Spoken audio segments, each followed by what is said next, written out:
శ్రీ సమర్థ సద్గురు దర్బారు సాయి నాథాయ నమః. దైవం మానుష రూపేణ. అధ్యాయము 7. సకల సాధు దేవతా స్వరూపము.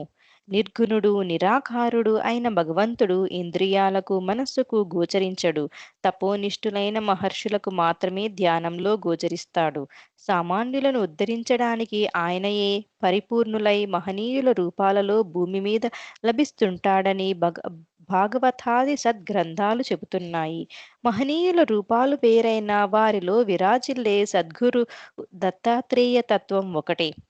దేవతలంటే రూపాలు గాదు, లోకాతీతమైన శక్తి సామర్థ్యాలే. సిరి సంపదలనిచ్చి లక్ష్మి అని, విద్యనిచ్చేది సరస్వతి అని, ఇలా దేవతల గూర్చి శాస్త్రాలు చెబుతాయి. తమనాశ్రయించిన భక్తులకు రోగాలు నివారించినందువలన దర్గా స్వామియే ధన్వంతరి. ధనధాన్యాలు ప్రసాదించడం వలన ఆయనయే లక్ష్మీదేవి. అందుకే సద్గురువు సకల సాధు స్వరూపి, సకల దేవతా స్వరూపి. చూడటానికి సద్గురువు సామాన్య మానవునిలాగే ఉన్నా సమర్పణ చేసి నమ్ముకున్న వారిని రక్షించటానికి ఆయన యొక్క శక్తి సామర్థ్యాలు మాత్రం అపారము. సద్గురు లీలలను చింతన చేస్తే భగవంతుని తత్వంపై మనకు స్థిరమైన భక్తి శ్రద్ధలు కలుగుతాయి. సద్గురువు భక్తులకిష్టమైన మహనీయులతో తాదాత్మయము తానే సకల దేవతా స్వరూపము అనే అనుభవాలిచ్చి తద్వారా ఆయా రూపాలలో ఉన్న భగవంతుని తత్వంపై విశ్వాసాన్ని దృఢపరుస్తూ అంతటా ఉన్న భగవంతుడిని జ్ఞప్తికి తెస్తారు. ఈ అధ్యాయంలో కూర్చిన వివిధ భక్తుల అనుభవాలే దీనికి నిదర్శనము. ఒకరోజు వెంకటగిరి గోపాల్ అతని స్నేహితుడు ఆశ్రమానికి వచ్చి రాత్రి నిద్ర చేశారు. గోపాల్ గారు మెడికల్ రిప్రజెంటేటివ్ గా పనిచేసేవారు. వచ్చిన రోజున గోపాల్ మిత్రుడు దర్గాలో నమస్కరిస్తుంటే ఒక అభయహస్తం సమాధుల మధ్య స్పష్టంగా కనిపించింది. తను భ్రమపడటం లేదని ధృవపరుచుకోవటానికి మిత్రుడు గోపాల్కు చెబితే అతను అలాంటివి పట్టించుకోవద్దన్నాడు. తర్వాత రోజు కావలి నుండి కొందరు భక్తులు ఆశ్రమానికి టెంకాయలు తీసుకుని వచ్చారు. స్వామి ఆశ్రమంలో అడుగుపెట్టిన వారిని చూడగానే వాళ్ళను తెగ తిట్టి, వీడు రోగం పోవాలని, వీడు డబ్బు కావాలని, వీడు మూట కావాలని వచ్చారు. మాకింకేమీ పని లేదా, పొండిరా పొండి అని ఆశ్రమం వాకిలి వరకు తరిమివేశారు. వాళ్ళు సందిగ్ధంగా వాకిలి బయటే నిల్చుని ఉన్నారు. కొంతసేపయ్యాక స్వామివారిని దగ్గరకు పిలిచి ఆ టెంకాయలను అక్కడ పెట్టమన్నారు. స్వామి దృఢమైన విశ్వాసంతో, ఈ కొబ్బరికాయ తీసుకోండి, మీ కోరికలు తప్పక నెరవేరుతాయని సవాలు చేసినట్లు ఉచ్చ కంఠంతో పలికారు. ఇది గమనించిన గోపాల్ మిత్రుడు స్వామి వద్దకు వెళ్లి టెంకాయ సమర్పించి స్వామి తాకినాక ఆ టెంకాయను తిరిగి తీసుకోవటానికి దోసిలి చాపాడు. వెంటనే శ్రీ స్వామి, నిన్న నీకు అభయహస్తం ఇచ్చాను గదా, ఇంకా మళ్ళీ ఇదెందుకు అంటూ అతనికి టెంకాయ ఇవ్వలేదు. క్రితం రోజు ఆయనకు అభయహస్తం కనిపించిన విషయం ఎవరూ చెప్పకుండానే స్వామి తెలియపరిచారు. ఆ అభయహస్తం ఇచ్చింది స్వామేనని చెబుతున్నారు. ఆ సమాధులలో మహనీయులకు ఆయనకు భేదం లేదని చెబుతున్నారు. మునగా బాలసుబ్రహ్మణ్యం గారు 1999లో షిరిడీ వెళ్లి వచ్చిన 3 నెలలకి దర్గా స్వామి వారి ప్రథమ దర్శనం కలిగింది. కొంతకాలం తర్వాత స్వామితో షిరిడీ వెళదామనుకుంటున్నామని చెబితే, మంచిది నాయనా వెళ్ళిరా అని ఆశీర్వదించారు. వచ్చేటప్పుడు మన్మాడులో అశోక్ బాబా ఉంటారు, ఆయన దర్శనం చేసుకో. ఆయన చూడటానికి పిచ్చివాడిలా ఉంటాడు. ఆయన చుట్టూ 4 కుక్కలు ఉంటాయి. మురికి కాలువల దగ్గర ఉంటాడు. ఆయన తిట్టినా, కొట్టినా, అరిచినా ఏమీ ఎదురు మాట్లాడవద్దు అని చెప్పారు. వారు షిరిడీ సాయి దర్శనం అయినాక తిరుగు ప్రయాణానికి మన్మాడ్ స్టేషన్‌కి వచ్చారు. సుబ్రహ్మణ్యం గారు అశోక్ బాబాను చూడటానికి వెతుక్కుంటూ వెళ్లారు. బాబా కనపడక నిరుత్సాహంతో తిరిగి స్టేషన్‌కి వెళ్లారు. అక్కడ ఉన్న కుటుంబ సభ్యులు అంతకు ముందే అశోక్ బాబా 4 కుక్కలతో స్టేషన్‌లో వచ్చి దర్శనం ఇచ్చి ఏ ట్రైనుకి వెళుతున్నారని అడిగారు. మేము పక్కనున్న షాపులో అరటిపండు కొని ఇవ్వగా దానిని తిని బాబా ఆశీస్సులిచ్చి వెళ్లారని చెప్పారు. ఆ విషయం తెలుసుకొని సుబ్రహ్మణ్యం గారు తనకు బాబా దర్శనం కాలేదని బాధపడ్డారు. తిరిగి ఇంటికి వచ్చిన తరువాత ఆశ్రమానికి వెళితే స్వామి దర్శనం అయిందా అని అడిగారు. సుబ్రహ్మణ్యం గారు, స్వామి, మా వాళ్ళను స్టేషన్లో కూర్చోబెట్టి నేను బాబా కోసం వెతికాను. వారు నాకు కనపడలేదు. స్టేషన్లో ఉన్న మా వాళ్లకు దర్శనమిచ్చి వెళ్లారు అని బాధగా చెప్పారు. వెంటనే స్వామి, నాయనా నీకు ఆతృత ఎక్కువ. ఆయన్ని వెతుక్కుని పోయినావు. ఆయన్ని వెతికి కనుక్కోలేము. సద్గురుదేవా నీ ఉన్న చోటనే మౌనంగా కూర్చొని ప్రార్థన చేస్తే ఆయనే నీ దగ్గరికి వచ్చేవారు కదా! ఆయన్ని చూడాలని ఊరంతా వెతికి వచ్చావు. ఆయన సాక్షాత్తు దత్తుడు నాయనా అని చెప్పారు. అప్పటిదాకా అశోక్ బాబా గొప్పతనం పూర్తిగా గ్రహించలేని సుబ్రహ్మణ్యం గారు వారు సాక్షాత్తు దత్తుడని వినేసరికి ఎంతో ఆశ్చర్యపోయారు.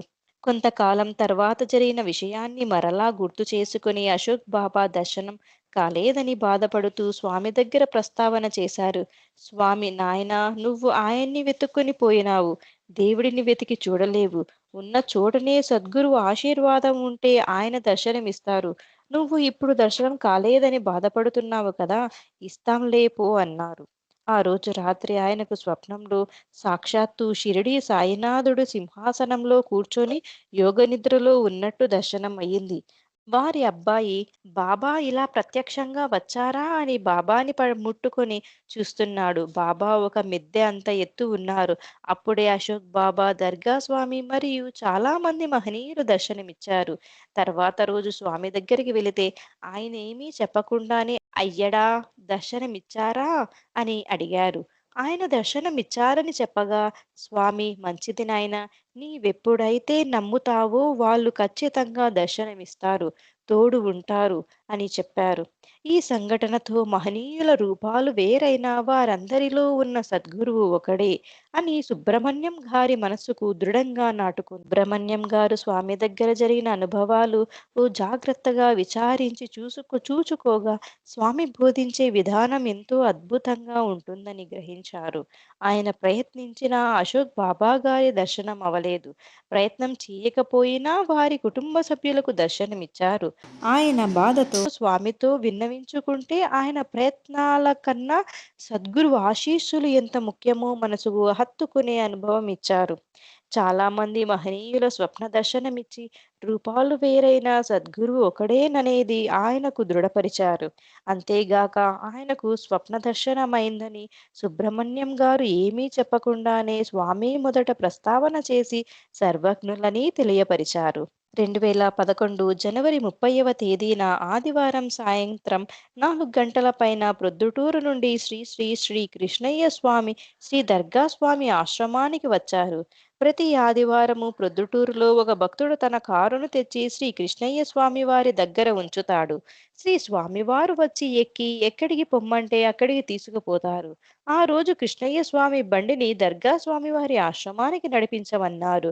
వారు వచ్చే సమయానికి ఆశ్రమంలో భక్తులు ప్రతిరోజు జరిగే సిద్ధమంగళ స్తోత్ర పారాయణ చేస్తూ ఉన్నారు. వస్తున్న కారును చూచి శ్రీ దర్గా స్వామి కృష్ణయ్య స్వామి వస్తున్నారని పదే పదే చెప్పడంతో భక్తులందరూ ఆశ్రమం బయటకు వచ్చి ఉత్సాహంగా అరుస్తున్నారు. కృష్ణయ్య స్వామి వారు త్వరగా పోనీ అని అరుస్తూ బండి నడుపుతున్న డ్రైవర్ భుజం మీద కొడుతున్నారు. అప్పటికి శ్రీ దర్గా స్వామి వయోభారం వలన ప్రయాసతో శ్రీ కృష్ణయ్య స్వామి కారు దగ్గరకొచ్చారు.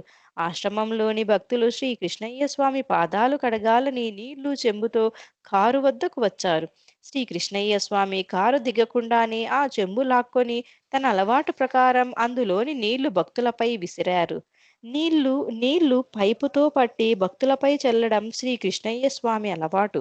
తర్వాత ఆ చెంబును భక్తులపైన పడేసి ఒక పెద్ద కమలా పండు తీసుకొని శ్రీ దర్గా స్వామి వారి దోసిట్లో పెట్టారు. శ్రీ కృష్ణయ్య స్వామి కొన్ని కిస్మిస్ పండ్లు పచ్చి శనగలు భక్తులపై విసిరారు. వాటిని భక్తులు ప్రసాదంగా తీసుకున్నారు. శ్రీ కృష్ణయ్య స్వామి కారులో నుండి దిగలేదు. భక్తులు కారు చుట్టూ చేరి సంతోషముతో కేరింతలు కొడుతున్నారు.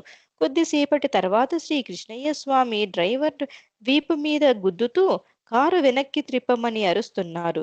డ్రైవర్ కారుని వెనక్కి తిప్పి తిరుగు ప్రయాణమైనారు. శ్రీ దర్గా స్వామి ఆ కమలా పండును అందరూ పంచుకుని తినమని ఒక భక్తునికి చేతికిచ్చారు. శ్రీ కృష్ణయ్య స్వామి కొన్నిసార్లు శ్రీ దర్గా స్వామి వారి ఆశ్రమానికి వచ్చి వెళ్లారు. భక్తులు చూడగా వారిరువురూ సంభాషించుకున్న సందర్భము లేదు. ఒకరినొకరు చూచుకున్న తర్వాత శ్రీ కృష్ణయ్య స్వామి తిరిగి వెళ్ళేవారు. వేణుగోపాల్ గారు కల్పాకం ఇలా చెబుతున్నారు.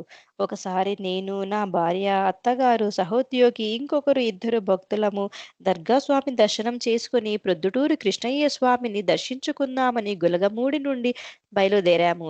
స్వామి ఎంతో ఆప్యాయంగా మమ్మల్ని దగ్గరకు తీసుకుని మాట్లాడారు. ప్రొద్దుటూరు కృష్ణయ్య స్వామి దర్శనానికి వెళ్దామనుకుంటున్నాము అని చెప్పాము.